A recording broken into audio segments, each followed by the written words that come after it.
Sumainyo ang Panginoon. Ang mabuting balita ng Panginoon ayon kay San Juan. Papuri sa iyo, Panginoon. Noong panahon sinabi ng mga alagad kay Jesus, ngayon po ay tuwiran na ang inyong pangungusap sa amin at hindi na patahinakan.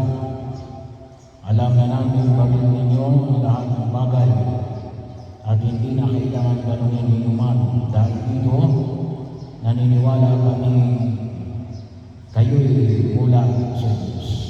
Sumagot si Jesus, naniniwala na ba kayo ngayon? Darating ang oras at ngayon na nga na magkawala-wala kayo. Magkakanya-kanyang lakad kayo at iiwan ninyo ako. Gayunman hindi ako nag-iisa sa kasama ko ang Ama. Sinabi ko ito sa inyo upang kayo magkaroon ng kapayapaan sa pakipag-isa sa akin. Mayroong kayong kapigatian dito sa sanlibutan. Ngunit laksan ninyo ang loob. Napagtagumpayan ko na ang sanlibutan. Ang mabuting balita ng Panginoon. Pinupuri ka namin, Panginoon.